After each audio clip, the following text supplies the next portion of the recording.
안녕하세요, 단밤이에요. 오늘 하루도 잘 보내셨나요? 오늘은 여러분들께 재미있는 전래동화 읽어드리려고 해요. 그럼 오늘도 제 목소리 들으시면서 달달한 밤 보내시길 바랄게요. 구독과 좋아요, 알람 설정도 꼭 해주실 거죠?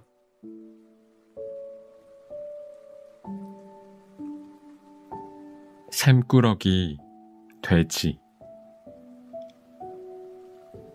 옛날 어느 시골 마을에 할머니가 혼자 살았어. 할머니는 개와 돼지를 기르며 외로움을 달랬지. 개는 할머니가 밖에 나갔다 돌아오면 꼬리를 흔들면서 반겨주었어. 돼지는 돌보는 대로 하루가 다르게 살이 쪄갔고 말이야. 너희가 없었다면 어찌 살았을꼬. 할머니는 개와 돼지를 끔찍이 여겼어. 하루는 할머니가 들에 나무를 뜯으러 나가고 돼지와 개만 집에 남아있었지. 아이고 심심해. 개는 타품을 하다 돼지와 놀아야겠다고 생각했어. 돼지우리에 가자 돼지는 정신없이 자고 있었지. 개는 컹 고함을 질러 돼지를 깨웠어. 오, 너구나. 언제 왔니?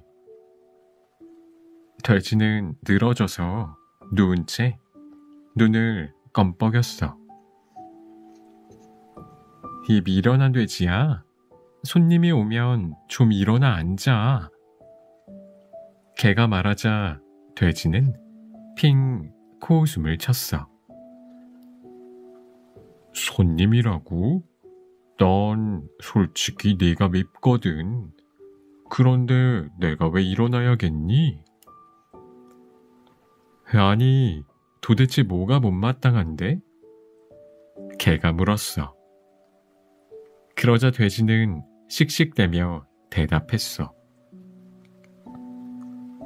몰라서 묻니? 할머니는 너만 귀여워하시잖아. 내겐 밥이나 누룽지를 주면서 나한테는 구정물밖에 안 주셔.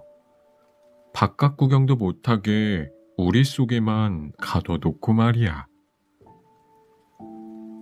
아니 그건 내가 밥만 먹고 잠만 자서 그런 거잖아. 나는 할머니가 편히 주무시도록 밤새 도둑을 지킨다고. 너도 내게 고마워해야 할걸? 들어보니 개의 말은 그럴듯했어. 그래? 좋아. 나도 오늘 밤부터 도둑을 지켜야지. 돼지는 어떻게든 할머니의 사랑을 독차지하고 싶었어. 그날 밤부터 돼지는 우리 안을 왔다 갔다 하며 꿀꿀 꿀꿀 소리를 질러댔어. 꿀꿀대는 소리에 놀라 잠을 깬 할머니가 말했지. 아이고 저런, 돼지가 병이 났군. 날이 밝으면 침쟁이를 불러 침을 놓아야겠어. 아침이 되자 할머니는 정말 침쟁이를 불러 돼지에게 침을 맞췄어. 집을 더 잘 지키라고 침을 놓아주시는구나. 이렇게 생각한 돼지는 이튿날 밤 더 크게 울어댔어. 꿀꿀 꽥꽥, 꿀, 꽥꽥꽥. 돼지 울음소리가 밤하늘에 고래고래 울려 퍼졌지. 할머니는 돼지 울음소리에 이웃집 사람들까지 잠을 깰까봐 걱정이 되었어. 밤만 되면 울어대니 잠을 잘 수가 없네. 내일 장에 내다 팔아야겠어. 이튿날 할머니는 돼지를 장에 내다 팔았어. 할머니의 사랑을 더 받으려던 돼지의 욕심이 지나쳐 쫓겨나고 만 거야.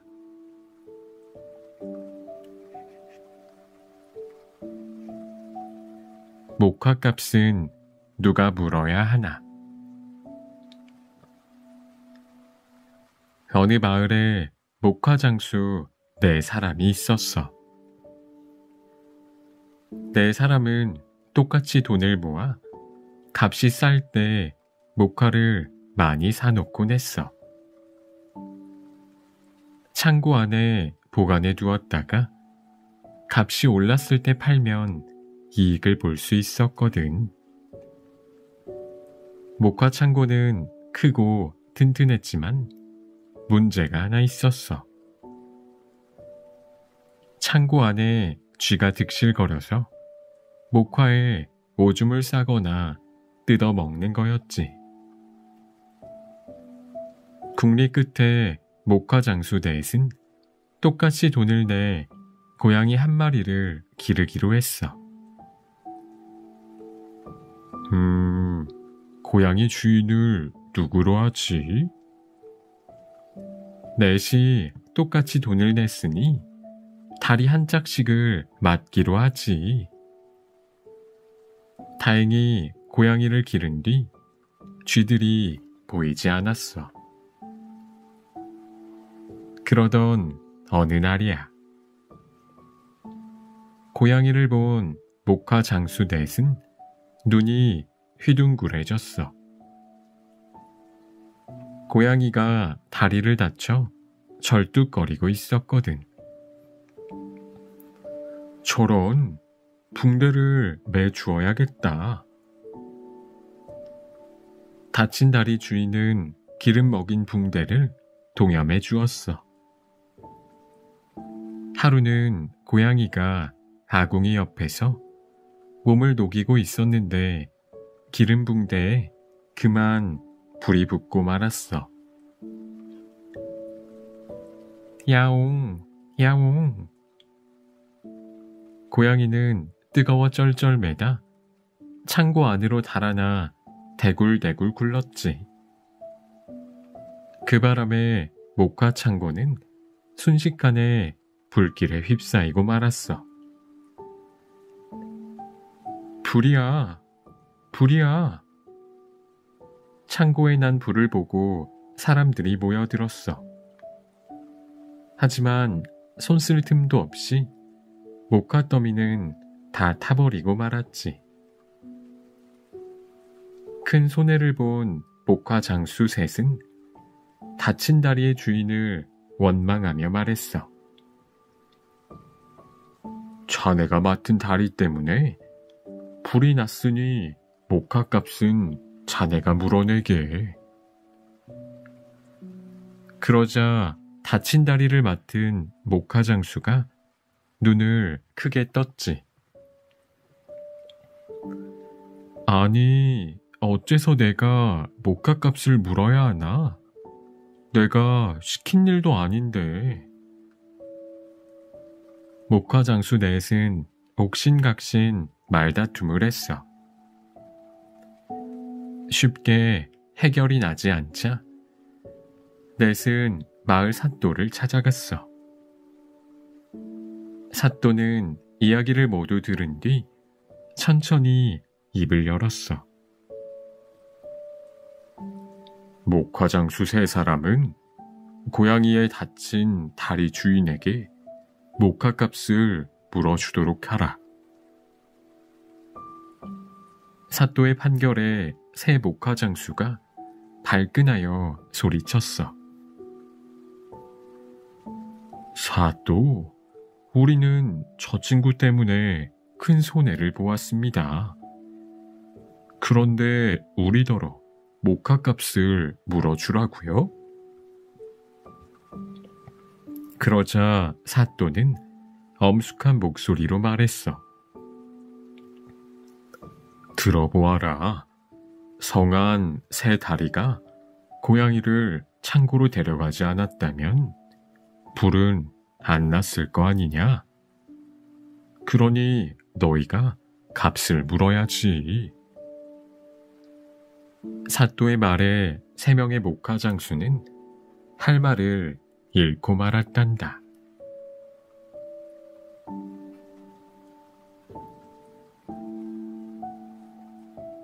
소금을 만드는 맷돌. 먼 옛날 신기한 맷돌을 가진 임금님이 있었어. 무엇이든 나와라 하면 나오는 신기한 맷돌이었지. 나와라 쌀 하면 쌀이 나오고, 그쳐라 쌀 하면 그치는 신기한 맷돌 말이야. 임금님은 맷돌에 대해 쉬쉬했지만 소문은 돌고 돌아 사람들 입에 오르내렸어. 한 도둑이 신기한 맷돌에 대한 소문을 듣고 맷돌을 훔치기로 마음먹었어. 도둑은 궁궐 밖 숲에 숨어 있다가 깊은 밤에 높은 담장을 훌쩍 뛰어넘었어. 도둑은 맷돌이 있을 만한 곳을 샅샅이 찾아보았어. 궁궐 마당 옆 보물창고를 뒤지자 맷돌이 나왔지. 도둑은 맷돌을 등에 짊어지고 궁궐을 빠져나왔어. 달아나면서도 누군가 뒤쫓기라도 하면 어쩌나 싶어서 연신 뒤를 돌아보았지. 도둑은 무거운 맷돌을 짊어지고 밤새 달려 새벽 무렵 바닷가에 이르렀어. 그래, 배를 타고 다른 나라로 가야겠다. 때마침 말뚝에 매여 있는 배 한 척이 눈에 들어왔어. 도둑은 맷돌을 싣고 노를 젓기 시작했지. 배는 머지않아 바다 한가운데에 이르렀어. 휴, 이제 안심이야. 도둑은 맷돌을 보며 안도의 한숨을 내쉬었어. 그러다가 문득 생각이 들었지. 혹시 가짜 맷돌은 아니겠지? 도둑은 진짜 보물 맷돌이 맞는지 알아볼 생각에 맷돌을 돌리며 큰 소리로 외쳤어. 나와라 소금! 날이 끝나기가 무섭게 맷돌에서 하얀 소금이 마구 쏟아져 나왔어. 얼씨구 절씨구, 소금이다, 소금이야. 도둑은 너무 좋아 덩실덩실 춤을 추었지. 소금은 끊임없이 쏟아져 나왔어. 소금이 점점 쌓이자 배가 한쪽으로 기울기 시작했지. 큰일 났네. 이러다 배가 곧 가라앉겠는걸. 그만 멈추는 주문을 외쳐야지. 그런데 소금을 멈추는 주문이 생각나지 않는 거야. 소금 뚝. 아닌가? 그럼 소금 그만. 아니면 소금 안녕. 그쳐라 소금을 잊고 만 거야. 소금은 쉴 새 없이 사르르 사르르 쏟아져 나왔어. 소금 무게를 이기지 못한 배는 바다 밑으로 가라앉고 말았지.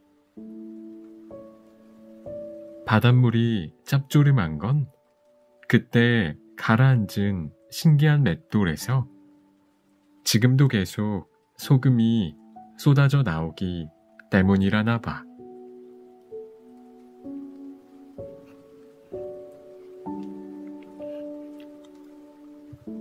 오시오, 자시오, 가시오. 옛날 옛적 충청도 깊은 산골에 이서방이 살았어. 이서방은 큰맘 먹고 한양 구경을 나서기로 했지. 눈 뜨고 코 베이는 곳이 한양이라던데. 이서방은 정신을 바짝 차리고 돌아다녔어. 신기한 볼거리에 시간 가는 줄도 몰랐지. 그러다 보니 슬슬 배가 고프기 시작했어. 주막집 앞 가마솥에서는 설렁탕이 구수한 냄새를 풍기며 맛있게 끓고 있었어. 에구, 돈은 다 떨어지고 어쩌누? 좋은 방법이 없을까? 옳거니 이 서방에게 기가 막힌 생각이 떠올랐어. 이 서방은 가게집 주인에게 지나가는 사람을 가리키며 물었어. 저 사람이 입고 가는 게 무엇이오? 옷이오. 가게집 주인은 이 서방이 촌사람이라 옷도 모른다고 생각했지. 주인의 말이 끝나자 이 서방은 가게 안으로 냉큼 들어섰어. 그런 다음 광줄이 잣을 가리키며 물었어. 주인장, 그럼 이것은 무엇이오? 잣이오. 이 서방은 잣을 정신없이 먹었어. 어이없는 주인은 멍하니 쳐다볼 뿐이었지. 배불리 먹은 이 서방이 이번에는 갓을 가리키며 물었어. 주인장, 그럼 이것은 무엇이오? 갓이오. 가게집 주인의 말이 떨어지자마자 이 서방은 가게 밖으로 나왔어. 그러고는 어깨를 축혀 올리며 중얼댔지. 에헴, 한양 사람들 똑똑한 줄 알았더니 다 헛소문이었구먼.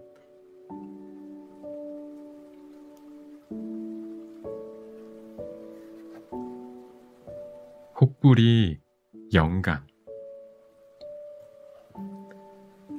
옛날 어느 마을에 마음씨 좋고 노래를 잘 부르는 할아버지가 살고 있었어. 할아버지의 목에는 커다란 혹이 달려 있어서 마을 사람들은 혹부리 할아버지라고 불렀어. 사람들은 혹 속에 무엇이 들어있을까 늘 궁금해했지. 하루는 혹부리 할아버지가 산에서 나무를 하느라 날이 저무는 줄을 몰랐어. 이런, 벌써 날이 어두워졌네. 혹부리 할아버지는 컴컴해진 산길을 더듬더듬 내려가다가 그만 길을 잃고 말았어. 큰일일세. 늘 다니던 길을 잃다니. 혹부리 할아버지는 산길을 헤맨 끝에 빈 오두막을 찾았어. 여기서 하루 묵어야겠군. 혹부리 할아버지는 다 쓰러져가는 집 안으로 들어갔어. 집은 거의 허물어져서 무시무시했지. 할아버지는 더듬더듬 빈 방을 찾아 몸을 눕혔어. 그런데 아무리 애를 써도 잠이 오지 않는 거야. 숲에서는 이상한 산짐승 소리가 들려왔지. 밤도 무서운데 노래나 하나 불러야겠다. 혹부리 할아버지는 무서움을 이겨내려고 큰 소리로 노래를 부르기 시작했어. 노래를 부르자 무서움이 훨씬 덜한 것 같았지. 혹부리 할아버지는 쉬지 않고 고래고래 노래를 불렀어. 한창 신나게 노래를 부르고 있을 때야. 영감, 노래를 기가 막히게 잘 부르는군. 혹부리 할아버지는 갑자기 들린 소리에 화들짝 놀랐어. 시커먼 도깨비들이 할아버지를 빙 에워싸고 덩실덩실 춤을 추고 있었어. 에구머니, 도깨비네. 혹부리 할아버지는 다리가 후들후들 떨렸어. 무서워하지 마. 영감을 해칠 생각은 없으니까. 대장 도깨비가 입을 열었어. 대신 멋진 노래 한 곡만 더 불러주겠어? 그래, 나도 이 정도면 충분해. 정말 듣기 좋던걸. 도깨비들의 말에 혹부리 할아버지는 목이 쉬는 것도 아랑곳하지 않고 노래를 불렀어. 노래를 부르는 동안 날이 밝고 있었지. 우린 그만 돌아가야 해. 도깨비들은 아쉬워하면서 말했어. 아니, 그런데 내 멋진 노래는 도대체 어디서 나오는 거지? 대장 도깨비가 궁금해하듯 물었어. 그야 이 혹에서 나오지요. 혹부리 할아버지는 대충 둘러댔어. 그럼 그걸 우리에게 떼어주게. 대장 도깨비는 혹을 뚝 떼어갔어. 금돈을 한 자루 던져주고 말이야. 혹부리 할아버지는 혹도 떼고 큰 부자가 되었어. 이 소문을 이웃 마을의 욕심쟁이 혹부리 할아버지가 들었어. 옳지, 나도 혹 떼고 금돈을 얻어야지. 욕심쟁이 혹부리 할아버지는 도깨비 집을 찾아갔어. 깊은 밤 큰 소리로 노래를 부르며 도깨비들이 나타나기를 기다렸지. 얼마 뒤 도깨비들이 떼를 지어 나타났어. 욕심쟁이 할아버지가 노래를 마치자 도깨비 대장이 물었어. 영감의 그 노래는 어디서 나오냐? 욕심쟁이 혹부리 할아버지는 기다렸다는 듯이 혹을 가리키며 말했지. 구야, 이 노래 주머니에서 나오지요. 그러자 도깨비들이 무섭게 눈을 부라리며 소리를 질렀어. 뭐라고? 노래 주머니? 그럼 이 혹도 가져가거라. 욕심쟁이 혹부리 할아버지는 욕심을 부리다가 혹 부자가 되고 말았대.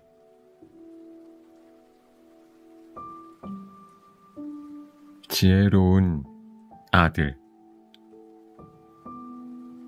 옛날 어느 고을에 심술 사나운 사또가 있었어.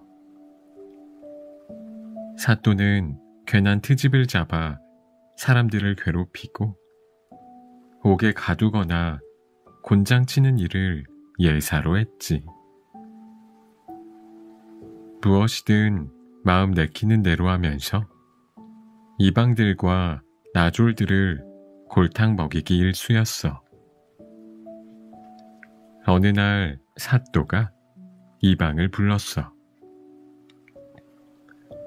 내가 요즘 입맛이 통 없어서 기운이 없구나. 이방은 사또가 또 무슨 꿍꿍이인지 걱정되었어. 입맛이 없으시다니 어쩌지요? 이방은 사또의 비위를 건드리지 않으려 조심스레 말했지.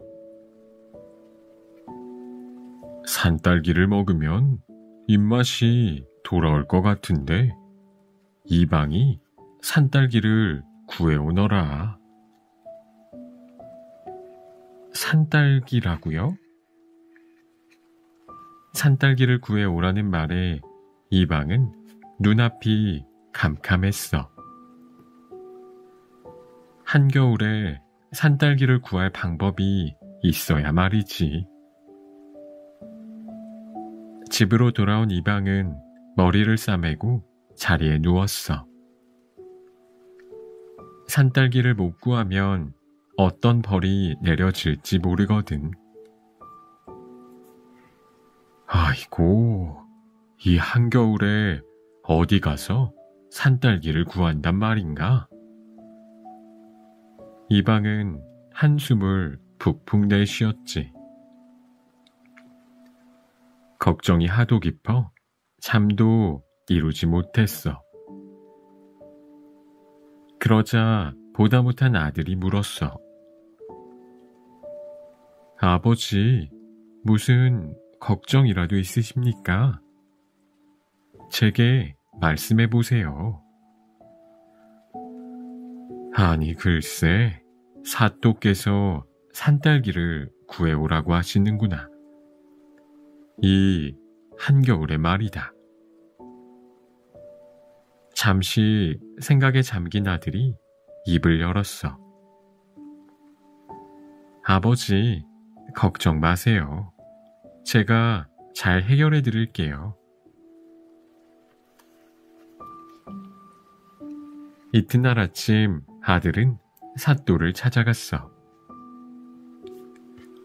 아니, 산딸기를 구해온다는 이방은 오지 않고 내가 여기 웬일이냐? 사또는 짜증 섞인 말투로 물었어. 사실은 저희 아버지가 어제 산딸기를 구하러 산에 갔다가 뱀에 물려 자리에 눕고 말았습니다. 사또는 아들의 말에 노발대발하며 소리쳤어. 뭐시? 한겨울에 뱀이 어디 있다고? 거짓말을 하느냐? 사또의 말에 아들은 기다렸다는 듯이 대꾸했지. 그러게 말입니다. 뱀이 없을진데 이 겨울에 산딸기가 있을 덕이 있나요? 아들의 태연한 말에 사또는 그만 말을 잃고 말았어. 자기 꾀에 자기가 당한 사또는 그 뒤로 이방과 이방 아들만 보면 슬슬 피해 다녔단다.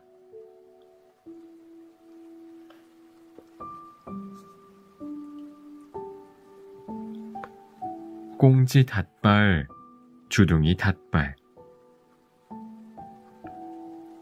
옛날 산골 마을에 홀 어머니와 아들이 살았어.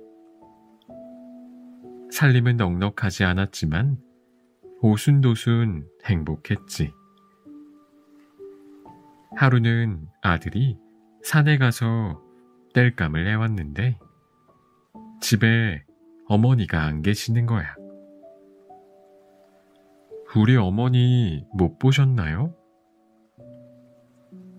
아들이 마을 사람에게 물었어.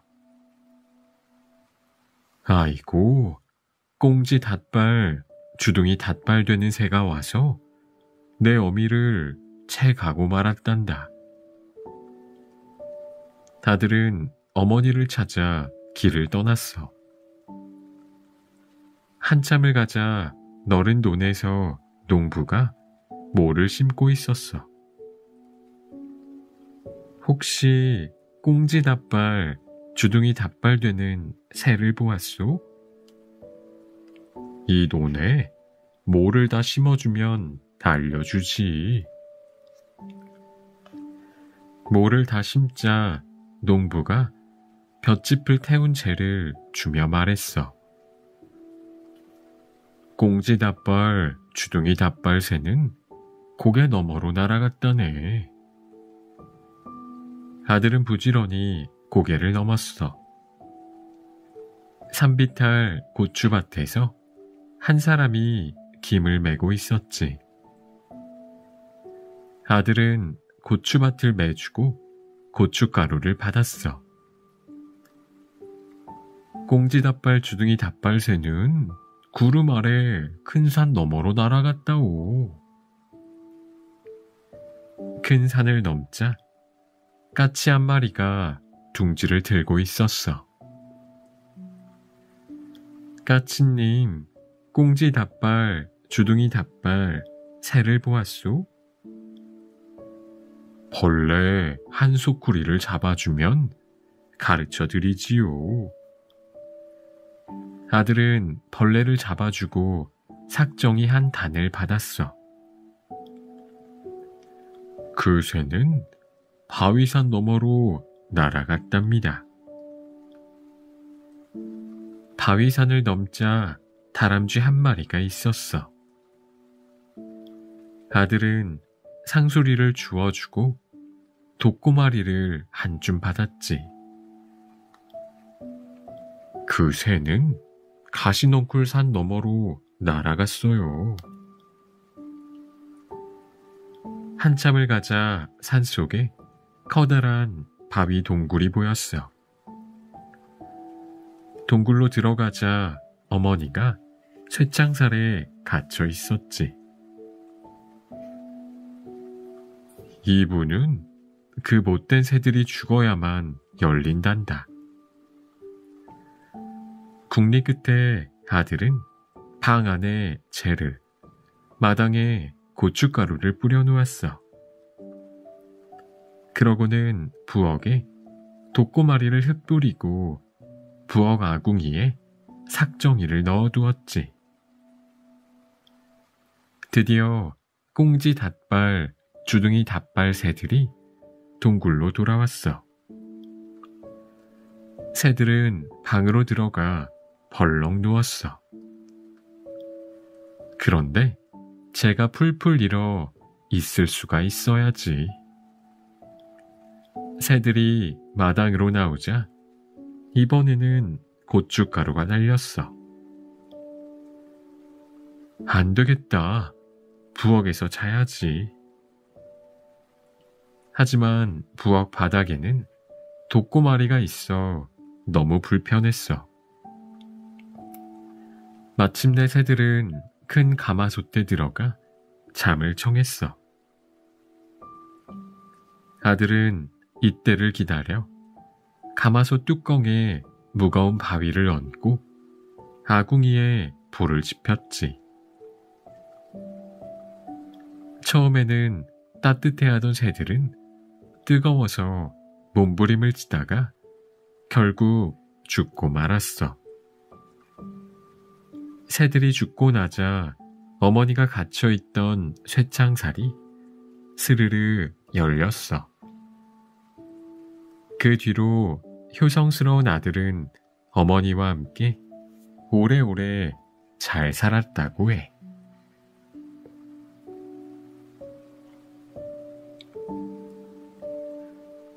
도깨비를 골탕 먹인 농부.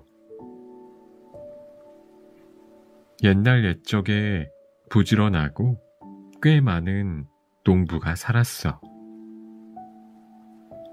농부는 온종일 산비탈 돌밭을 일구었어. 여기에 밭을 만들어 감자를 심어야지. 딱딱 딱딱 괭이로 돌을 골라냈지. 마침 돌밭 가까운 동굴에 도깨비가 살고 있었어. 에이, 시끄러워. 낮잠을 못 자겠네. 농부가 일하는 소리에 도깨비가 잠에서 깨고 말았어. 도깨비는 농부를 혼내주어야겠다고 생각했지.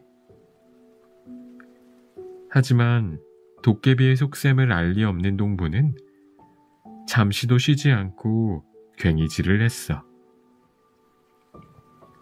딱딱 딱딱 따글따글 딱따글. 해가 저물어 농부는 집으로 돌아갈 준비를 했어. 심술이 난 도깨비는 농부의 뒤를 슬금슬금 뒤쫓았지. 농부가 집에 들어서자 아내가 반기며 말했어. 오늘도 고생이 많았죠? 어서 들어와 쉬셔요. 농부를 반갑게 맞이하는 농부의 아내를 보자 도깨비는 더 심술이 났지. 난 사람들이 행복한 걸 보면 너무 심술이 나. 도깨비는 농부를 혼내주기로 마음먹고 한참을 궁리했어. 옳지. 돌을 도로 갖다 놓아야겠다. 힘들게 골라낸 돌을 가져다 놓으면 분통이 나겠지. 이튿날 산비탈 밭에 간 농부는 깜짝 놀랐어. 어제 종일 골라낸 돌들이 밭에 도로 들어가 있었거든. 이건 심술 맞은 도깨비 짓이 틀림없어. 잠시 생각에 잠긴 농부는 도깨비가 들을 수 있을 만큼 큰 소리로 말했어. 돌을 많이 갖다 놓으니 참 다행이야. 개똥, 소똥이었으면 어쩔 뻔했어. 누가 있는지 모르지만 참 고맙구먼. 도깨비는 나무 뒤에 숨어서 농부의 말을 다 들었어. 농부가 돌아가자마자 도깨비는 밭에 돌 대신 개똥을 가득 부어주었지. 못된 농부 같으니 혼 좀 나봐라. 이튿날 개똥밭으로 변한 돌밭을 본 농부는 바라는 대로 되어서 너무나 기뻤어. 그러나 겉으로는 투덜투덜대며 말했지. 아이고 이를 어째. 올해 농사는 다 망쳤구나. 그러고는 도깨비가 보란 듯이 땅바닥에 주저앉아 거진 눈물까지 흘렸어. 엉엉 우는 농부를 보고 도깨비는 어깨춤이 절로 났어. 이제야 괘씸한 농부를 골탕 먹였구나 생각했지. 하지만 그해 가을에 농부의 밭에 주렁주렁 농작물이 열린 걸 본 도깨비는 자기가 농부에게 속은 걸 알았어. 감히 도깨비를 속여? 따끔한 맛을 보여주마. 도깨비는 농부의 뒤를 쫓아다니면서 골탕 먹일 방법만 생각했어. 아따고. 아이고, 아파 죽겠네. 어느 날 도깨비는 밤송이 가시에 발이 찔려 쩔쩔매는 농부를 보았어. 오호라, 저놈 집에 밤송이 껍질을 잔뜩 가져다 놓아야겠군. 심술꾸러기 도깨비는 밤사이 농부네 마당에 밤송이 껍질을 잔뜩 깔아 놓았어. 이튿날 아침에 밤송이 껍질을 본 농부는 말했지. 올겨울 땔감으로 딱이야. 알밤이면 어쩔 뻔했어. 화가 치솟은 도깨비는 날이 어두워지길 기다렸다가 밤에 방망이를 휘두르며 말했지. 밤송이 껍질아, 알밤으로 변해라. 얍. 다음날 농부는 마당에 쌓인 알밤을 장에 내다 팔았어. 그러고 큰 부자가 되어 잘 살았대.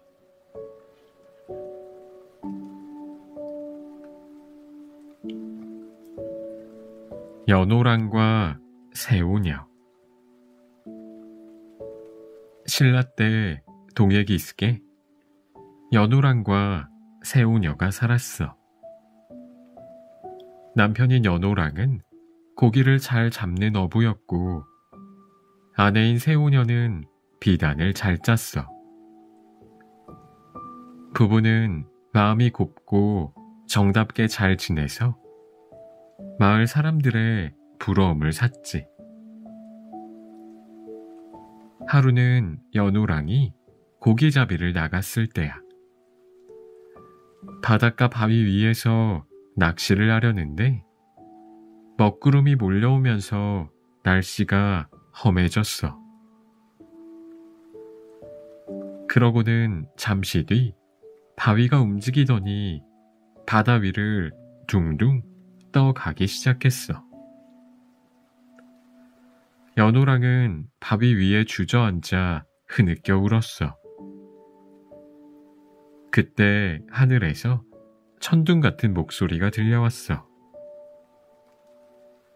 바위가 널 안내할 것이니 걱정 마라.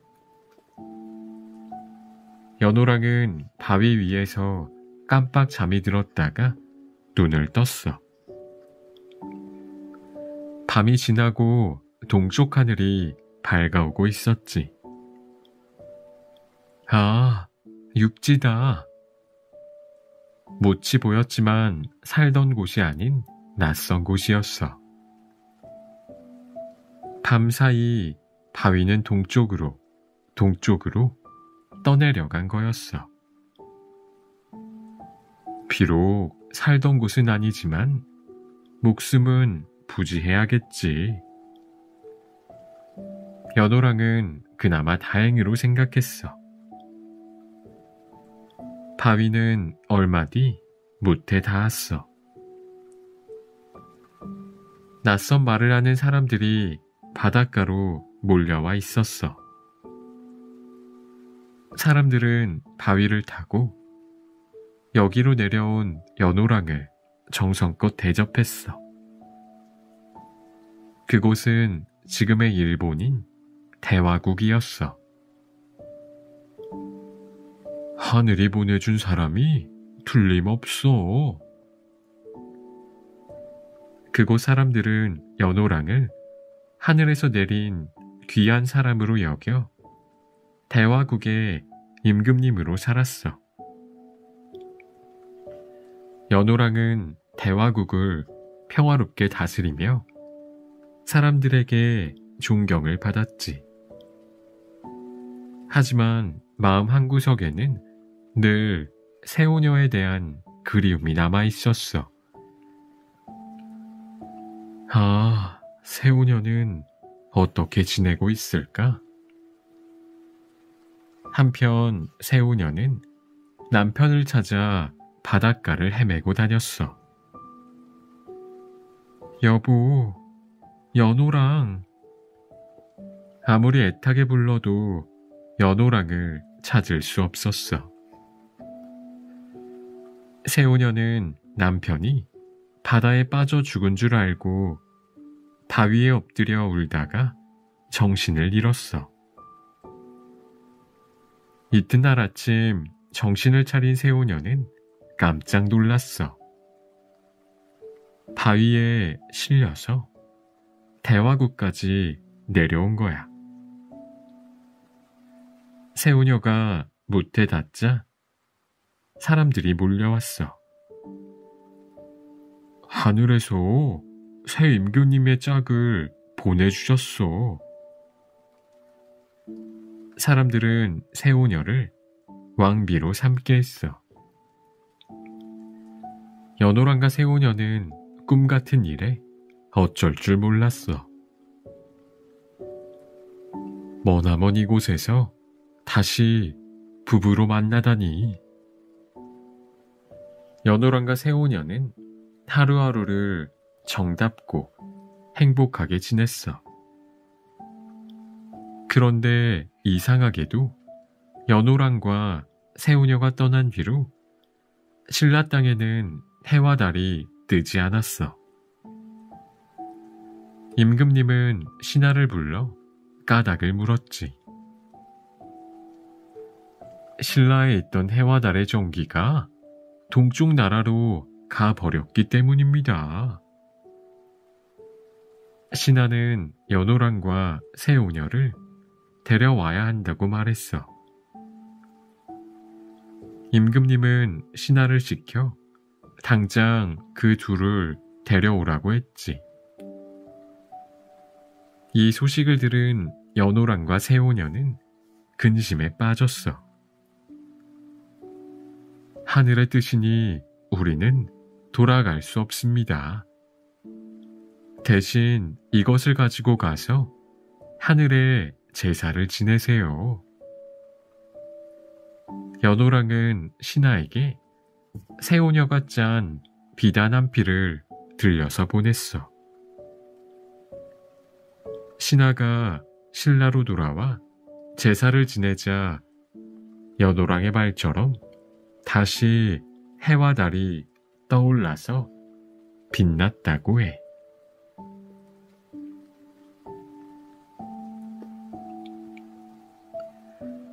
누가 떡을 먹을까? 옛날 어느 마을에 코올리게 박박이, 눈첩첩이가 살았어. 코올리게는 코를 너무 흘려 소매뿌리가 늘 반질반질했어. 박박이는 머릿속을 손톱으로 박박 긁어 어른들에게 잔소리를 듣기 일쑤였지. 눈첩첩이는 눈곱이 잠뜩 끼어 있어 앞이 잘 안 보일 지경이었대. 어느 여름밤이었어. 코올리게 박박이, 눈첩첩이가 별 구경을 하고 있었어. 하늘에는 참 별도 많아. 코올리게가 콧물을 쓱 닦으며 말했어. 떡가루를 뿌려놓은 것 같지? 박박이가 머리를 긁으며 끼어들었어. 떡 얘기를 하니까 떡이 먹고 싶다. 눈첩첩이도 눈을 비비며 말했지. 마침 이웃집 할머니가 시루떡 한 접시를 들고 왔어. 와, 떡이다. 코올리게와 박박이, 눈첩첩이는 떡 접시로 달려들었어. 잠깐. 박박이가 큰 소리로 외쳤어. 콜리게와 눈첩첩이는 불평 섞인 눈으로 박박이를 보았지. 뭐지? 그냥 나눠 먹으면 좋을걸. 콜리게가 코를 쓱 훔치며 투덜댔어. 내기를 내서 이기는 사람이 떡을 다 먹는 게 어때? 박박이는 다시 말했어. 무슨 내기를 하자는 거야? 눈첩첩이가 눈을 비비며 물었지. 지금부터 코를 안 훔치고 머리를 안 긁고 눈을 안 비비는 사람이 이 떡을 다 먹는 거야. 어때? 박박이의 말에 콜리게와 눈첩첩이가 찬성했어. 자, 시작이다. 셋은 떡 접시를 앞에 놓고 내기를 시작했어. 박박이는 머리가 근질거렸지만 꾹 참았어. 콜리게는 콧물이 대롱거려도 닦지 않았지. 눈첩첩이는 눈을 안 비비려고 어금니를 꽉 깨물었어. 셋은 떡을 먹기 위해 참고 또 참았어.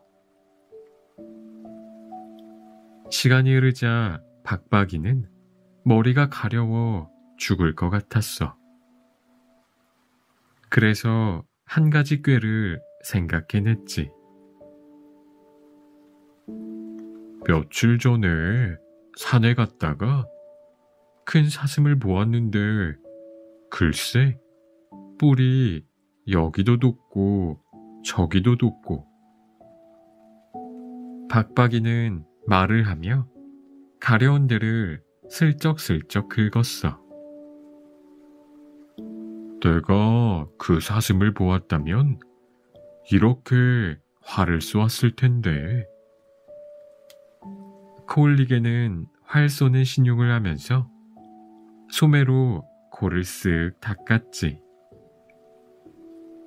그러자 눈첩첩이가 손을 내젓는 채 하며 눈을 쓱 비볐어. 안 돼, 안 돼. 활을 쏘면 안 돼. 과연 이 중에 떡은 누가 먹었을까?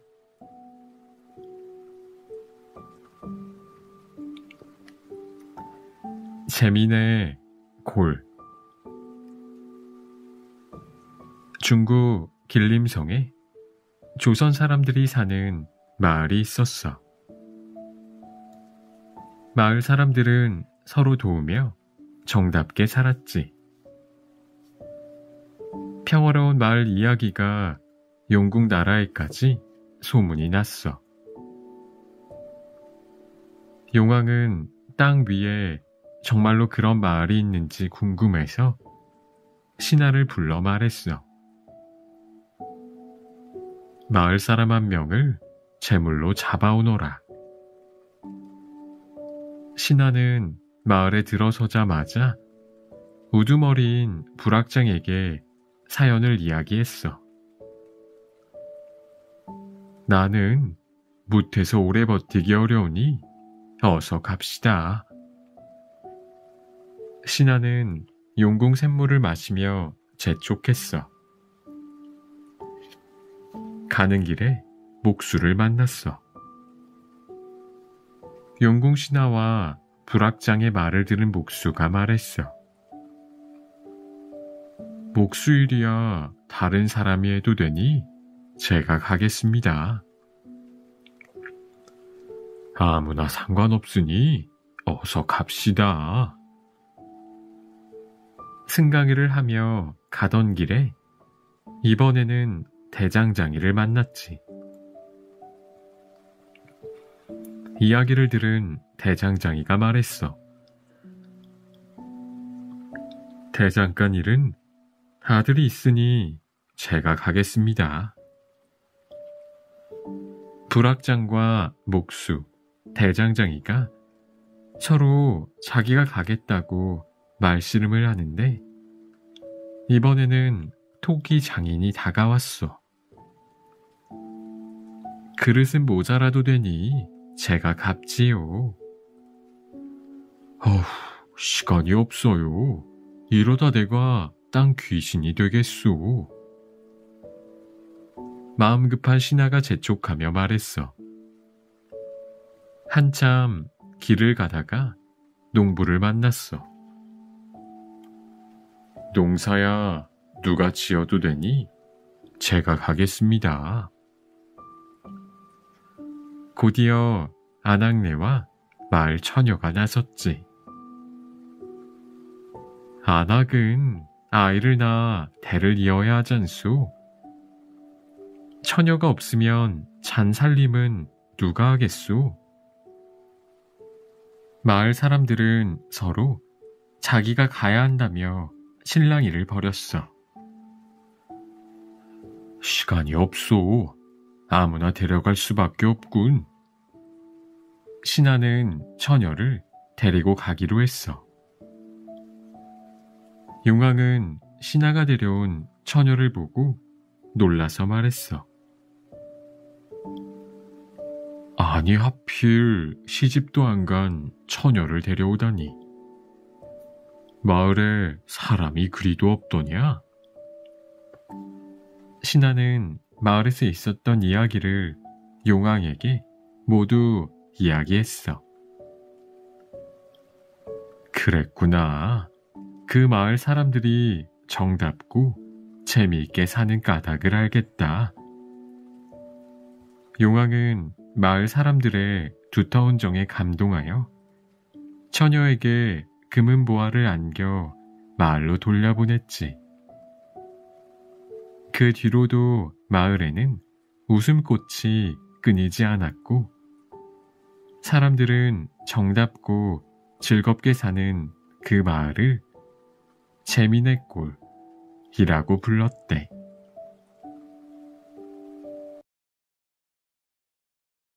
샘꾸러기 돼지. 옛날 어느 시골 마을에 할머니가 혼자 살았어. 할머니는 개와 돼지를 기르며 외로움을 달랬지. 개는 할머니가 밖에 나갔다 돌아오면 꼬리를 흔들면서 반겨주었어. 돼지는 돌보는 대로 하루가 다르게 살이 쪄갔고 말이야. 너희가 없었다면 어찌 살았을꼬. 할머니는 개와 돼지를 끔찍이 여겼어. 하루는 할머니가 들에 나무를 뜯으러 나가고 돼지와 개만 집에 남아 있었지. 아이고 심심해. 개는 타품을 하다 돼지와 놀아야겠다고 생각했어. 돼지우리에 가자 돼지는 정신없이 자고 있었지. 개는 컹 고함을 질러 돼지를 깨웠어. 오, 너구나. 언제 왔니? 돼지는 늘어져서 누운 채 눈을 껌뻑였어. 이 미련한 돼지야. 손님이 오면 좀 일어나 앉아. 개가 말하자 돼지는 핑 코웃음을 쳤어. 손님이라고? 난 솔직히 네가 밉거든. 그런데 내가 왜 일어나야겠니? 아니, 도대체 뭐가 못마땅한데? 개가 물었어. 그러자 돼지는 씩씩대며 대답했어. 몰라서 묻니? 할머니는 너만 귀여워하시잖아. 내겐 밥이나 누룽지를 주면서 나한테는 구정물밖에 안 주셔. 바깥 구경도 못하게 우리 속에만 가둬놓고 말이야. 아니, 그건 내가 밥만 먹고 잠만 자서 그런 거잖아. 나는 할머니가 편히 주무시도록 밤새 도둑을 지킨다고. 너도 내게 고마워해야 할걸? 들어보니 걔의 말은 그럴듯했어. 그래? 좋아. 나도 오늘 밤부터 도둑을 지켜야지. 돼지는 어떻게든 할머니의 사랑을 독차지하고 싶었어. 그날 밤부터 돼지는 우리 안을 왔다 갔다 하며 꿀꿀 꿀꿀 소리를 질러댔어. 꿀꿀대는 소리에 놀라 잠을 깬 할머니가 말했지. 아이고 저런, 돼지가 병이 났군. 날이 밝으면 침쟁이를 불러 침을 놓아야겠어. 아침이 되자 할머니는 정말 침쟁이를 불러 돼지에게 침을 맞췄어. 집을 더 잘 지키라고 침을 놓아주시는구나. 이렇게 생각한 돼지는 이튿날 밤 더 크게 울어댔어. 꿀꿀 꽥꽥 꿀 꽥꽥꽥. 돼지 울음소리가 밤하늘에 고래고래 울려 퍼졌지. 할머니는 돼지 울음소리에 이웃집 사람들까지 잠을 깰까봐 걱정이 되었어. 밤만 되면 울어대니 잠을 잘 수가 없네.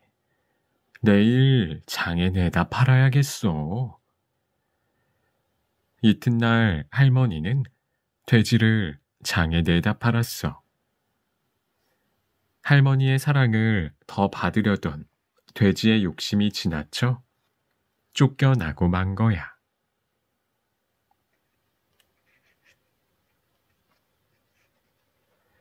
목화값은 누가 물어야 하나? 어느 마을에 목화장수 4사람이 있었어. 4사람은 똑같이 돈을 모아 값이 쌀 때 목화를 많이 사놓곤 했어. 창고 안에 보관해 두었다가 값이 올랐을 때 팔면 이익을 볼 수 있었거든. 목화 창고는 크고 튼튼했지만 문제가 하나 있었어. 창고 안에 쥐가 득실거려서 목화에 오줌을 싸거나 뜯어 먹는 거였지. 국리 끝에 목화 장수 넷은 똑같이 돈을 내 고양이 1마리를 기르기로 했어. 고양이 주인을 누구로 하지? 넷이 똑같이 돈을 냈으니 다리 한 짝씩을 맞기로 하지. 다행히 고양이를 기른 뒤 쥐들이 보이지 않았어. 그러던 어느 날이야. 고양이를 본 목화 장수 넷은 눈이 휘둥그레졌어. 고양이가 다리를 다쳐 절뚝거리고 있었거든. 저런, 붕대를 매 주어야겠다. 다친 다리 주인은 기름 먹인 붕대를 동염해 주었어. 하루는 고양이가 아궁이 옆에서 몸을 녹이고 있었는데 기름 붕대에 그만 불이 붙고 말았어. 야옹, 야옹. 고양이는 뜨거워 쩔쩔매다 창고 안으로 달아나 대굴대굴 굴렀지. 그 바람에 목화 창고는 순식간에 불길에 휩싸이고 말았어. 불이야, 불이야. 창고에 난 불을 보고 사람들이 모여들었어. 하지만 손 쓸 틈도 없이 목화 더미는 다 타버리고 말았지. 큰 손해를 본 목화 장수 셋은 다친 다리의 주인을 원망하며 말했어. 자네가 맡은 다리 때문에 불이 났으니 목화값은 자네가 물어내게. 그러자 다친 다리를 맡은 목화 장수가 눈을 크게 떴지. 아니, 어째서 내가 목화값을 물어야 하나? 내가 시킨 일도 아닌데.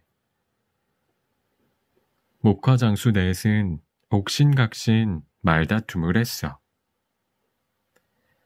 쉽게 해결이 나지 않자 넷은 마을 사또를 찾아갔어. 사또는 이야기를 모두 들은 뒤 천천히 입을 열었어. 목화장수 세 사람은 고양이의 다친 다리 주인에게 목화값을 물어주도록 하라. 사또의 판결에 새 목화장수가 발끈하여 소리쳤어. 사또, 우리는 저 친구 때문에 큰 손해를 보았습니다. 그런데 우리더러 목화값을 물어주라고요? 그러자 사또는 엄숙한 목소리로 말했어. 들어보아라. 성한 새 다리가 고양이를 창고로 데려가지 않았다면 불은 안 났을 거 아니냐? 그러니 너희가 값을 물어야지. 사또의 말에 세 명의 목화장수는 할 말을 잃고 말았단다.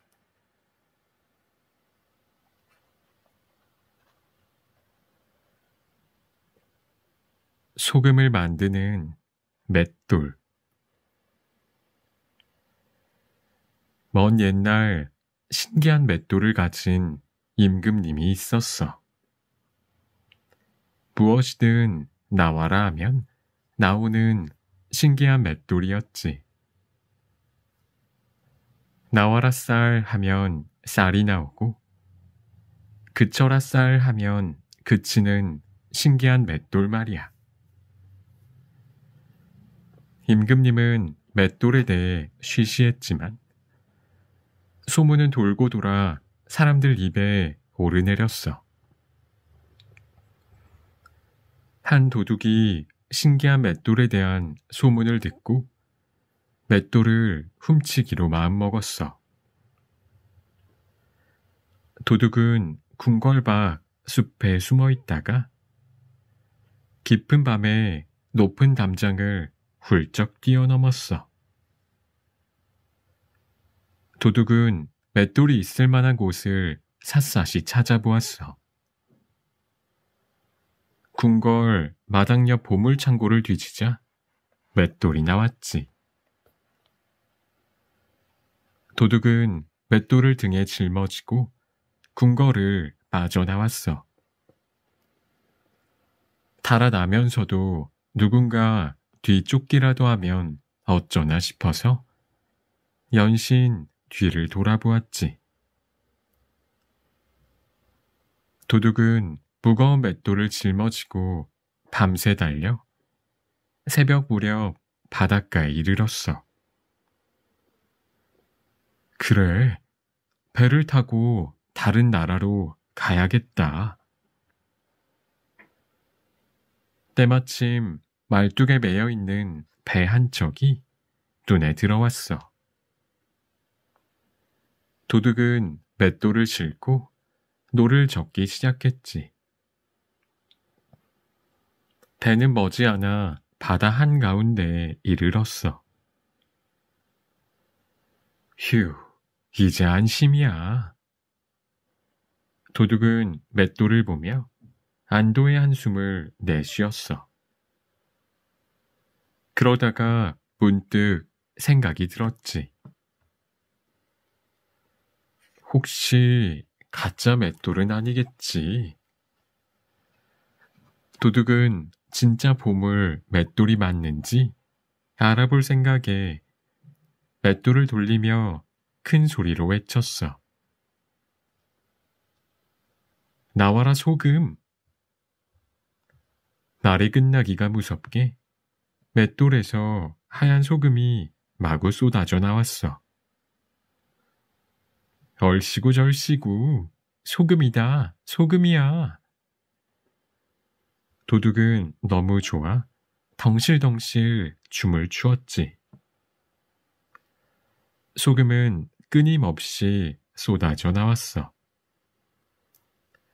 소금이 점점 쌓이자 배가 한쪽으로 기울기 시작했지. 큰일 났네. 이러다 배가 곧 가라앉겠는걸. 그만 멈추는 주문을 외쳐야지. 그런데 소금을 멈추는 주문이 생각나지 않는 거야. 소금 뚝. 아닌가? 그럼 소금 그만. 아니면 소금 안녕. 그쳐라 소금을 잊고 만 거야. 소금은 쉴 새 없이 사르르 사르르 쏟아져 나왔어. 소금 무게를 이기지 못한 배는 바다 밑으로 가라앉고 말았지. 바닷물이 짭조름한 건 그때 가라앉은 신기한 맷돌에서 지금도 계속 소금이 쏟아져 나오기 때문이라나 봐.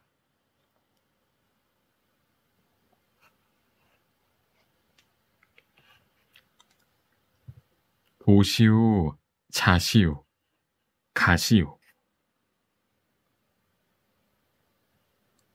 옛날 옛적 충청도 깊은 산골에 이서방이 살았어. 이서방은 큰맘 먹고 한양 구경을 나서기로 했지. 눈 뜨고 코 베이는 곳이 한양이라던데. 이서방은 정신을 바짝 차리고 돌아다녔어. 신기한 볼거리에 시간 가는 줄도 몰랐지. 그러다 보니 슬슬 배가 고프기 시작했어. 주막집 앞 가마솥에서는 설렁탕이 구수한 냄새를 풍기며 맛있게 끓고 있었어. 에구, 돈은 다 떨어지고 어쩌누? 좋은 방법이 없을까? 옳거니 이 서방에게 기가 막힌 생각이 떠올랐어. 이 서방은 가게집 주인에게 지나가는 사람을 가리키며 물었어. 저 사람이 입고 가는 게 무엇이오? 옷이오. 가게집 주인은 이 서방이 촌사람이라 옷도 모른다고 생각했지. 주인의 말이 끝나자 이 서방은 가게 안으로 냉큼 들어섰어. 그런 다음 광줄이 잣을 가리키며 물었어. 주인장, 그럼 이것은 무엇이오? 잣이오. 이 서방은 잣을 정신없이 먹었어. 어이없는 주인은 멍하니 쳐다볼 뿐이었지. 배불리 먹은 이서방이 이번에는 갓을 가리키며 물었어. 주인장, 그럼 이것은 무엇이오? 갓이오. 가게집 주인의 말이 떨어지자마자 이서방은 가게 밖으로 나왔어. 그러고는 어깨를 축혀 올리며 중얼댔지. 에헴, 한양 사람들 똑똑한 줄 알았더니 다 헛소문이었구먼.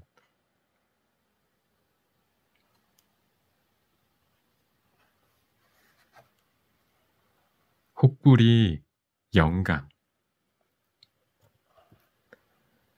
옛날 어느 마을에 마음씨 좋고 노래를 잘 부르는 할아버지가 살고 있었어. 할아버지의 목에는 커다란 혹이 달려 있어서 마을 사람들은 혹부리 할아버지라고 불렀어. 사람들은 혹 속에 무엇이 들어있을까 늘 궁금해했지. 하루는 혹부리 할아버지가 산에서 나무를 하느라 날이 저무는 줄을 몰랐어. 이런, 벌써 날이 어두워졌네. 혹부리 할아버지는 컴컴해진 산길을 더듬더듬 내려가다가 그만 길을 잃고 말았어. 큰일일세. 늘 다니던 길을 잃다니. 혹부리 할아버지는 산길을 헤맨 끝에 빈 오두막을 찾았어. 여기서 하루 묵어야겠군. 혹부리 할아버지는 다 쓰러져가는 집 안으로 들어갔어. 집은 거의 허물어져서 무시무시했지. 할아버지는 더듬더듬 빈 방을 찾아 몸을 눕혔어. 그런데 아무리 애를 써도 잠이 오지 않는 거야. 숲에서는 이상한 산짐승 소리가 들려왔지. 밤도 무서운데 노래나 하나 불러야겠다. 혹부리 할아버지는 무서움을 이겨내려고 큰 소리로 노래를 부르기 시작했어. 노래를 부르자 무서움이 훨씬 덜한 것 같았지. 혹부리 할아버지는 쉬지 않고 고래고래 노래를 불렀어. 한창 신나게 노래를 부르고 있을 때야. 영감, 노래를 기가 막히게 잘 부르는군. 혹부리 할아버지는 갑자기 들린 소리에 화들짝 놀랐어. 시커먼 도깨비들이 할아버지를 빙 에워싸고 덩실덩실 춤을 추고 있었어. 에구머니, 도깨비네. 혹부리 할아버지는 다리가 후들후들 떨렸어. 무서워하지 마. 영감을 해칠 생각은 없으니까. 대장 도깨비가 입을 열었어. 대신 멋진 노래 한 곡만 더 불러주겠어? 그래, 나도 이 정도면 충분해. 정말 듣기 좋던걸. 도깨비들의 말에 혹부리 할아버지는 목이 쉬는 것도 아랑곳하지 않고 노래를 불렀어. 노래를 부르는 동안 날이 밝고 있었지. 우린 그만 돌아가야 해. 도깨비들은 아쉬워하면서 말했어. 아니, 그런데 내 멋진 노래는 도대체 어디서 나오는 거지? 대장도깨비가 궁금해하듯 물었어. 그야 이 혹에서 나오지요. 혹부리 할아버지는 대충 둘러댔어. 그럼 그걸 우리에게 떼어주게. 대장도깨비는 혹을 뚝 떼어갔어. 금돈을 한 자루 던져주고 말이야. 혹부리 할아버지는 혹도 떼고 큰 부자가 되었어. 이 소문을 이웃 마을의 욕심쟁이 혹부리 할아버지가 들었어. 옳지. 나도 혹 떼고 금돈을 얻어야지. 욕심쟁이 혹부리 할아버지는 도깨비 집을 찾아갔어. 깊은 밤 큰 소리로 노래를 부르며 도깨비들이 나타나기를 기다렸지. 얼마 뒤 도깨비들이 떼를 지어 나타났어. 욕심쟁이 할아버지가 노래를 마치자 도깨비 대장이 물었어. 영감의 그 노래는 어디서 나오나? 욕심쟁이 혹부리 할아버지는 기다렸다는 듯이 혹을 가리키며 말했지. 구야, 이 노래 주머니에서 나오지요. 그러자 도깨비들이 무섭게 눈을 부라리며 소리를 질렀어. 뭐라고? 노래 주머니? 그럼 이 혹도 가져가거라. 욕심쟁이 혹부리 할아버지는 욕심을 부리다가 혹 부자가 되고 말았대.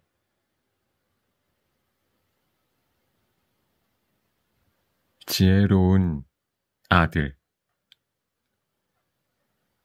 옛날 어느 고을에 심술 사나운 사또가 있었어. 사또는 괜한 트집을 잡아 사람들을 괴롭히고 옥에 가두거나 곤장치는 일을 예사로 했지. 무엇이든 마음 내키는 대로 하면서 이방들과 나졸들을 골탕 먹이기 일쑤였어. 어느 날 사또가 이방을 불렀어. 내가 요즘 입맛이 통 없어서 기운이 없구나. 이방은 사또가 또 무슨 꿍꿍이인지 걱정되었어. 입맛이 없으시다니 어쩌지요? 이방은 사또의 비위를 건드리지 않으려 조심스레 말했지. 산딸기를 먹으면 입맛이 돌아올 것 같은데 이방이 산딸기를 구해오너라. 산딸기라고요? 산딸기를 구해오라는 말에 이방은 눈앞이 캄캄했어. 한겨울에 산딸기를 구할 방법이 있어야 말이지. 집으로 돌아온 이방은 머리를 싸매고 자리에 누웠어. 산딸기를 못 구하면 어떤 벌이 내려질지 모르거든.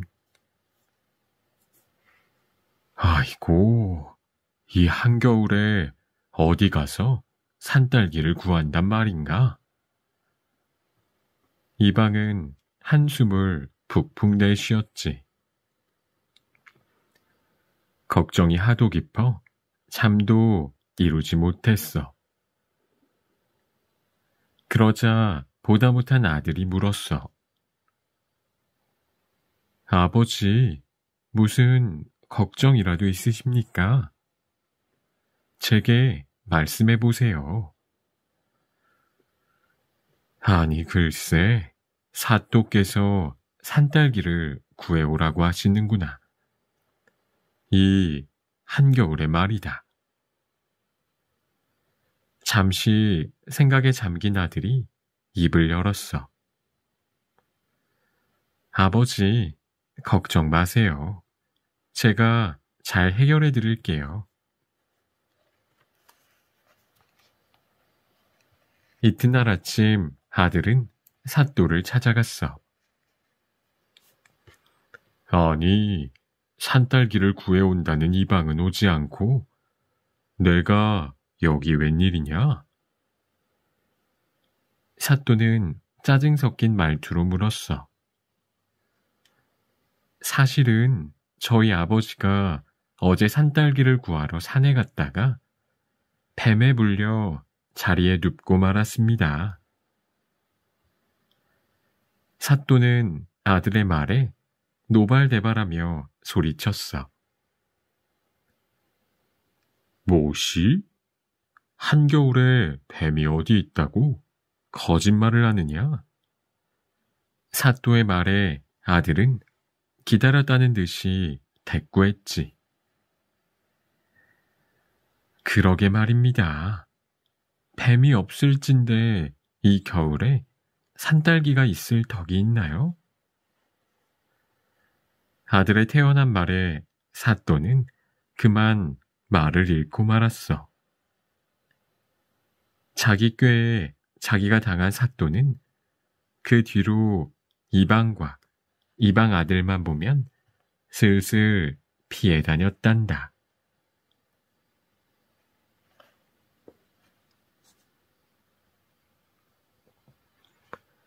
꽁지 닷발, 주둥이 닷발. 옛날 산골 마을에 홀 어머니와 아들이 살았어. 살림은 넉넉하지 않았지만 오순도순 행복했지. 하루는 아들이 산에 가서 땔감을 해왔는데 집에 어머니가 안 계시는 거야. 우리 어머니 못 보셨나요? 아들이 마을 사람에게 물었어. 아이고, 꽁지 닷발, 주둥이 닷발 되는 새가 와서 내 어미를 채 가고 말았단다. 아들은 어머니를 찾아 길을 떠났어. 한참을 가자 너른 논에서 농부가 모를 심고 있었어. 혹시 꽁지 닷발, 주둥이 닷발 되는 새를 보았소? 이 논에 모를 다 심어주면 알려주지. 모를 다 심자 농부가 볏짚을 태운 재를 주며 말했어. 꽁지 닷발, 주둥이 닷발 새는 고개 너머로 날아갔다네. 아들은 부지런히 고개를 넘었어. 산비탈 고추밭에서 한 사람이 김을 메고 있었지. 아들은 고추밭을 매주고 고춧가루를 받았어. 꽁지 닷발 주둥이 닷발 새는 구름 아래 큰 산 너머로 날아갔다오. 큰 산을 넘자 까치 한 마리가 둥지를 들고 있었어. 까치님, 꽁지 닷발, 주둥이 닷발, 새를 보았소? 벌레 한 소쿠리를 잡아주면 가르쳐 드리지요. 아들은 벌레를 잡아주고 삭정이 한 단을 받았어. 그 새는 바위산 너머로 날아갔답니다. 바위산을 넘자 다람쥐 한 마리가 있었어. 아들은 상수리를 주워주고 독고마리를 한 줌 받았지. 그 새는 가시넝쿨 산 너머로 날아갔어요. 한참을 가자 산속에 커다란 바위 동굴이 보였어. 동굴로 들어가자 어머니가 쇠창살에 갇혀 있었지. 이분은 그 못된 새들이 죽어야만 열린단다. 국리 끝에 아들은 방 안에 재를, 마당에 고춧가루를 뿌려놓았어. 그러고는 부엌에 독고마리를 흩뿌리고 부엌 아궁이에 삭정이를 넣어두었지. 드디어 꽁지 닷발, 주둥이 닷발 새들이 동굴로 돌아왔어. 새들은 방으로 들어가 벌렁 누웠어. 그런데 재가 풀풀 일어 있을 수가 있어야지. 새들이 마당으로 나오자 이번에는 고춧가루가 날렸어. 안 되겠다. 부엌에서 자야지. 하지만 부엌 바닥에는 독고마리가 있어 너무 불편했어. 마침내 새들은 큰 가마솥에 들어가 잠을 청했어. 아들은 이때를 기다려 가마솥 뚜껑에 무거운 바위를 얹고 아궁이에 불을 지폈지. 처음에는 따뜻해하던 새들은 뜨거워서 몸부림을 치다가 결국 죽고 말았어. 새들이 죽고 나자 어머니가 갇혀있던 쇠창살이 스르르 열렸어. 그 뒤로 효성스러운 아들은 어머니와 함께 오래오래 잘 살았다고 해.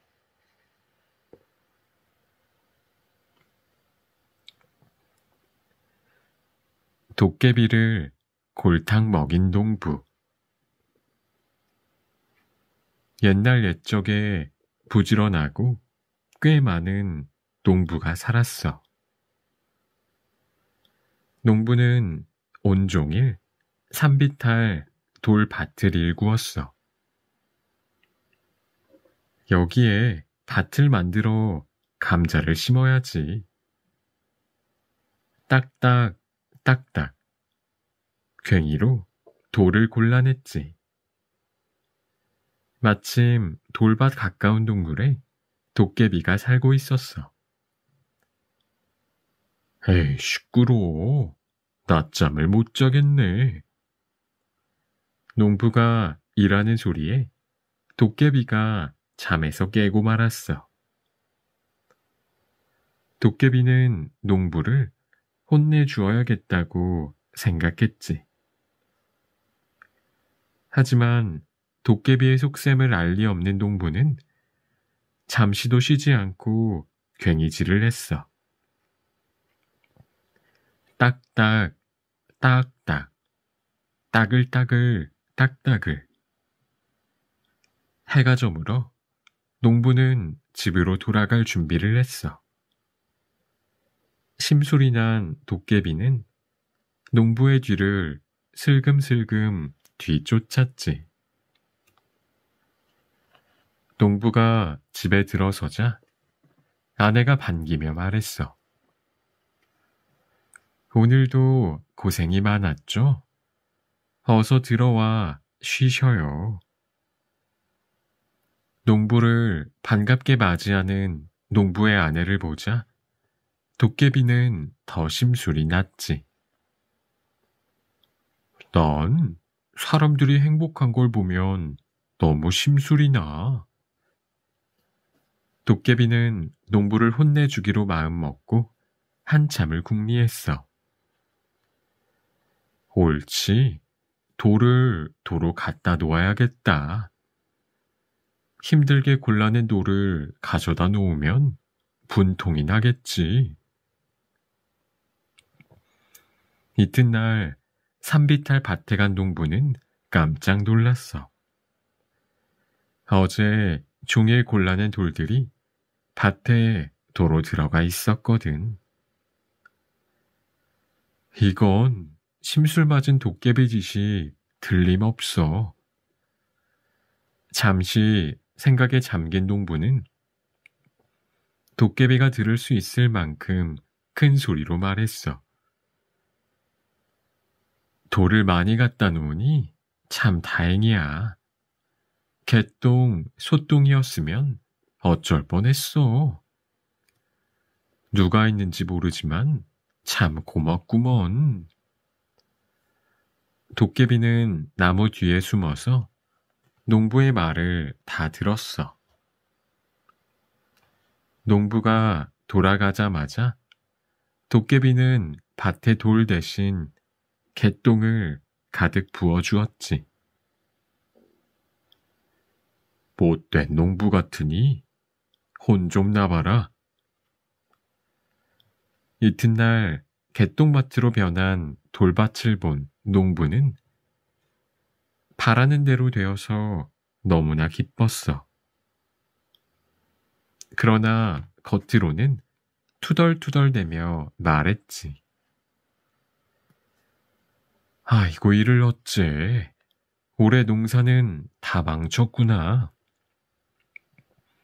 그러고는 도깨비가 보란 듯이 땅바닥에 주저앉아 거짓 눈물까지 흘렸어.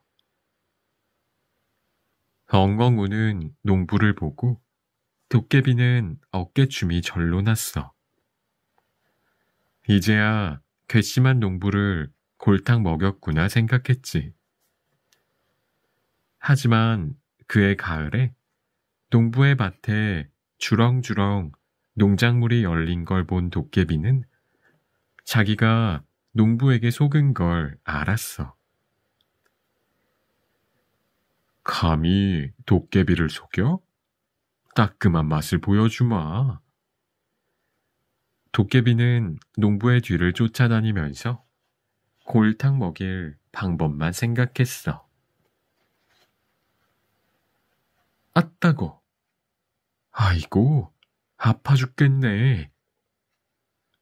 어느 날 도깨비는 밤송이 가시에 발이 찔려 쩔쩔 매는 농부를 보았어. 오호라, 저놈 집에 밤송이 껍질을 잔뜩 가져다 놓아야겠군. 심술꾸러기 도깨비는 밤사이 농부네 마당에 밤송이 껍질을 잔뜩 깔아 놓았어. 이튿날 아침에 밤송이 껍질을 본 농부는 말했지. 올겨울 땔감으로 딱이야. 알밤이면 어쩔 뻔했어. 화가 치솟은 도깨비는 날이 어두워지길 기다렸다가 밤에 방망이를 휘두르며 말했지. 밤송이 껍질아, 알밤으로 변해라. 얍. 다음날 농부는 마당에 쌓인 알밤을 장에 내다 팔았어. 그러고 큰 부자가 되어 잘 살았대.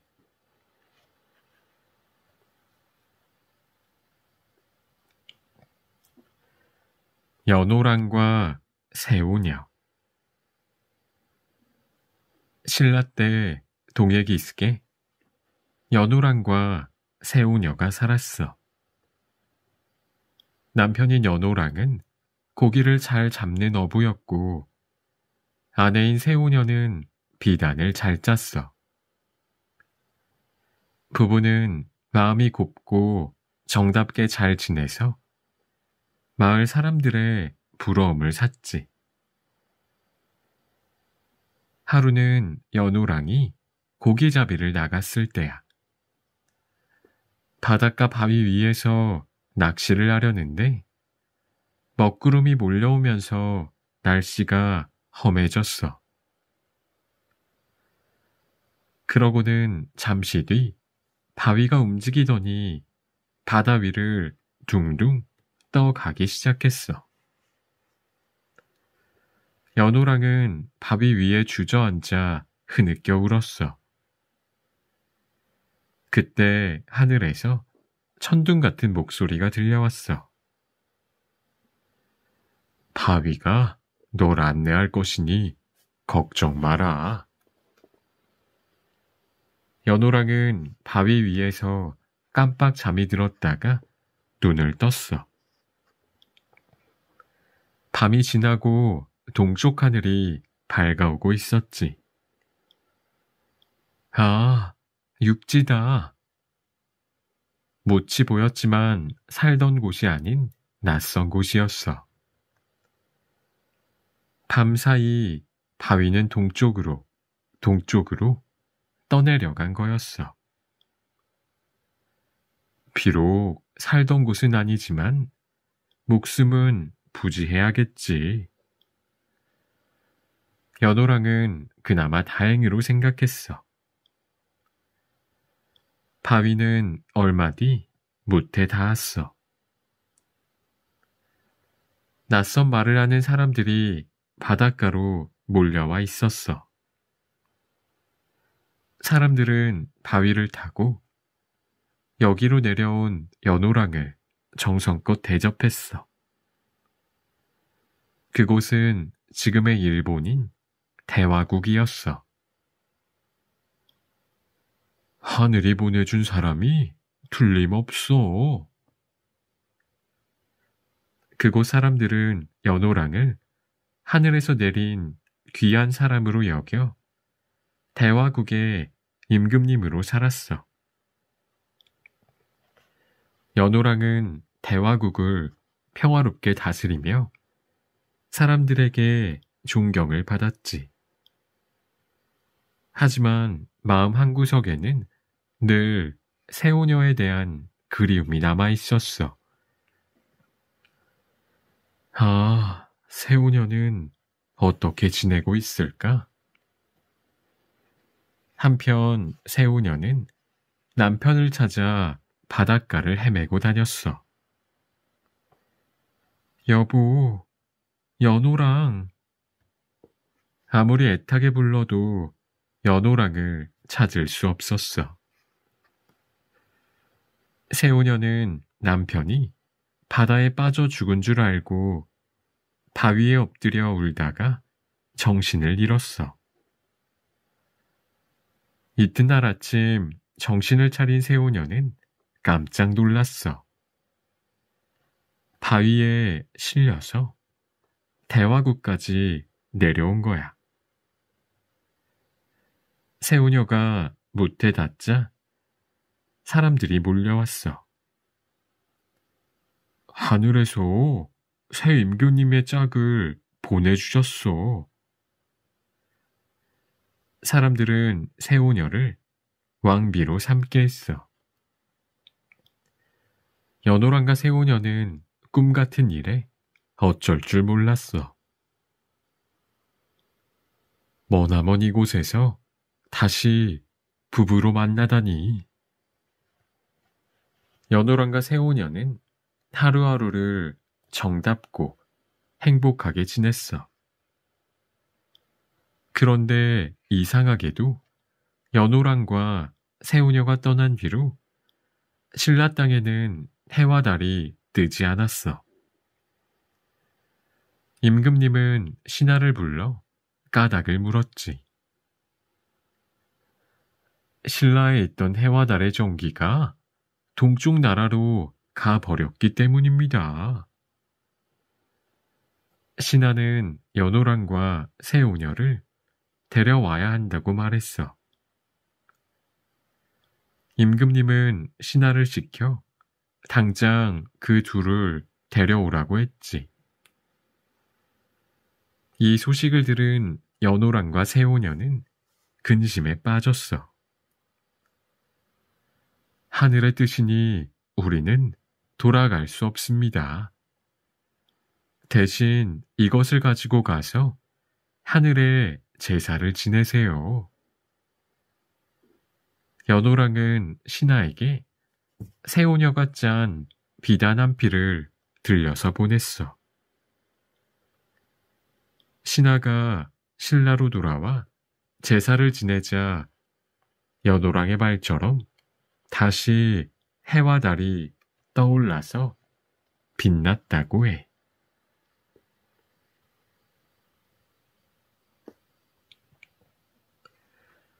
누가 떡을 먹을까?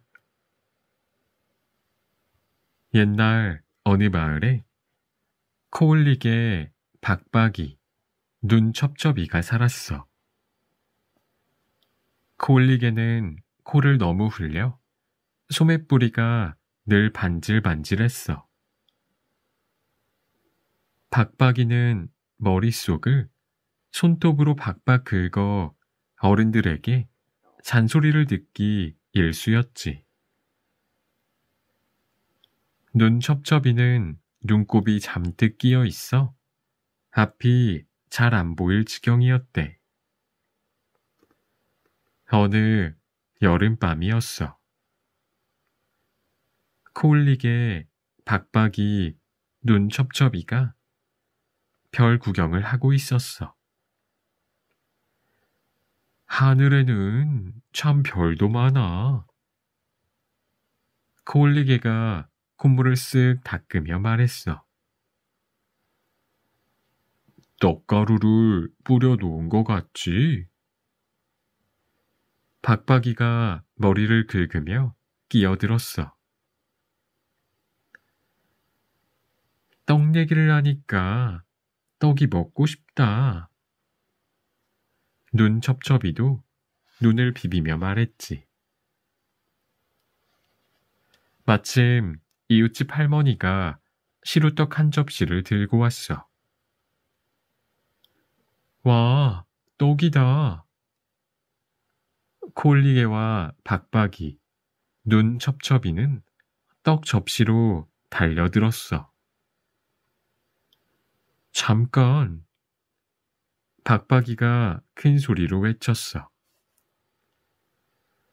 콜리게와 눈첩첩이는 불평 섞인 눈으로 박박이를 보았지. 뭐지? 그냥 나눠 먹으면 좋을걸. 콜리게가 코를 쓱 훔치며 투덜댔어. 내기를 내서 이기는 사람이 떡을 다 먹는 게 어때? 박박이는 다시 말했어. 무슨 내기를 하자는 거야? 눈첩첩이가 눈을 비비며 물었지. 지금부터 코를 안 훔치고 머리를 안 긁고 눈을 안 비비는 사람이 이 떡을 다 먹는 거야. 어때? 박박이의 말에 콜리게와 눈첩첩이가 찬성했어. 자, 시작이다. 셋은 떡 접시를 앞에 놓고 내기를 시작했어. 박박이는 머리가 근질거렸지만 꾹 참았어. 콜리게는 콧물이 대롱거려도 닦지 않았지. 눈첩첩이는 눈을 안 비비려고 어금니를 꽉 깨물었어. 셋은 떡을 먹기 위해 참고 또 참았어. 시간이 흐르자 박박이는 머리가 가려워 죽을 것 같았어. 그래서 한 가지 꾀를 생각해냈지. 며칠 전에 산에 갔다가 큰 사슴을 보았는데 글쎄 뿔이 여기도 돋고 저기도 돋고. 박박이는 말을 하며 가려운 데를 슬쩍슬쩍 긁었어. 내가 그 사슴을 보았다면 이렇게 활을 쏘았을 텐데. 코올리게는 활 쏘는 신용을 하면서 소매로 코를 쓱 닦았지. 그러자 눈첩첩이가 손을 내젓는 체하며 눈을 쓱 비볐어. 안 돼, 안 돼. 화를 쏘면 안 돼. 과연 이 중에 떡은 누가 먹었을까?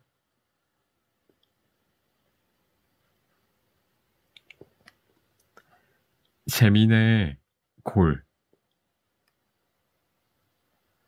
중국 길림성에 조선 사람들이 사는 마을이 있었어. 마을 사람들은 서로 도우며 정답게 살았지. 평화로운 마을 이야기가 용궁 나라에까지 소문이 났어. 용왕은 땅 위에 정말로 그런 마을이 있는지 궁금해서 신하를 불러 말했어. 마을 사람 한 명을 제물로 잡아오너라. 신하는 마을에 들어서자마자 우두머리인 불악장에게 사연을 이야기했어. 나는 못해서 오래 버티기 어려우니 어서 갑시다. 신하는 용궁 샘물을 마시며 재촉했어. 가는 길에 목수를 만났어. 용궁 신하와 불악장의 말을 들은 목수가 말했어. 목수 일이야 다른 사람이 해도 되니 제가 가겠습니다. 아무나 상관없으니 어서 갑시다. 승강이를 하며 가던 길에 이번에는 대장장이를 만났지. 이야기를 들은 대장장이가 말했어. 대장간 일은 아들이 있으니 제가 가겠습니다. 불악장과 목수, 대장장이가 서로 자기가 가겠다고 말씨름을 하는데 이번에는 토기 장인이 다가왔어. 그릇은 모자라도 되니 제가 갚지요. 시간이 없어요. 이러다 내가 땅 귀신이 되겠소. 마음 급한 신하가 재촉하며 말했어. 한참 길을 가다가 농부를 만났어. 농사야 누가 지어도 되니 제가 가겠습니다. 곧이어 안악내와 마을 처녀가 나섰지. 안악은 아이를 낳아 대를 이어야 하잖소. 처녀가 없으면 잔살림은 누가 하겠소? 마을 사람들은 서로 자기가 가야 한다며 실랑이를 벌였어. 시간이 없소. 아무나 데려갈 수밖에 없군. 신하는 처녀를 데리고 가기로 했어. 용왕은 신하가 데려온 처녀를 보고 놀라서 말했어. 아니 하필 시집도 안 간 처녀를 데려오다니. 마을에 사람이 그리도 없더냐?